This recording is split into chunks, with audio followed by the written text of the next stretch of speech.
آپ تمام احباب کے لیے ایک پیغام جاری کریں. جی سر. جی بہت شکریہ جی. ڈاکٹر یاسر الخیری آپ سے خاطب ہوں. سوشل میڈیا کی وساطت سے یہ وائس آف کروڑ کو میں سنتا رہتا ہوں اور بڑا اچھا لگتا ہے کہ آپ ہمارے علاقے کی مثبت ویوز کو جو ہے وہ دنیا تک پہنچا رہے ہیں.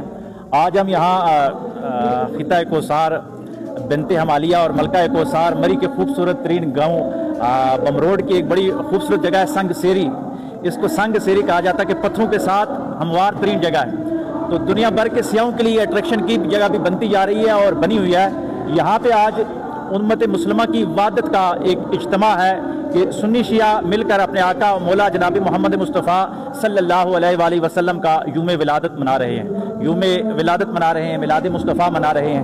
تو میں سمجھتا ہوں کہ اس دور میں جب نفرتیں اپنے عروج پہ ہیں, اگر کوئی بندہ محبت کا بیج لگاتا ہے تو وہ خراج تحسین کے قابل ہے. اور میں سمجھتا ہوں کہ وہ حضور علیہ الصلوۃ والسلام کے دین کی حقیقی معنوں میں خدمت کر رہا ہے, جو مسلمانوں کو توڑ نہیں رہا بلکہ جوڑ رہا ہے. قوتیں جو ہمیں لڑا رہی ہیں کہ ہم ایک ہیں, توحید اور رسالت کو ماننے والے ہیں. ہمارے نظریاتی جہتیں معمولی فرق کے ساتھ مختلف ہو سکتی ہیں, لیکن ہم مسلمان ہیں اور ہم مومن ہیں اور ہم آپس میں بھائی بھائی ہیں. ہمارے اندر کوئی تفرقہ نہیں ہے. اور میں اس پلیٹ فارم کی وساطت سے پورے مسلمانوں سے گزارش کروں گا کہ وحدت کی, اتحاد کی جہاں بھی بات ہو تو وہاں مل جائیں, اکٹھے ہو جائیں, ان پلیٹ فارمز کو مضبوط کریں. ہماری بقا جو ہے وہ اتفاق میں ہی ہے. بہت شکریہ. بہت شکریہ سر, تھینک یو سو مچ. بڑی بہترین انداز میں انہوں نے بھی اپنا پیغام دیا. اور تمام احباب جو سن رہے ہیں, جو دیکھ رہے ہیں, ان کے لیے ایک واضح پیغام ہے کہ جب مسلمان ایک ہو جائے گا تو اس کا دشمن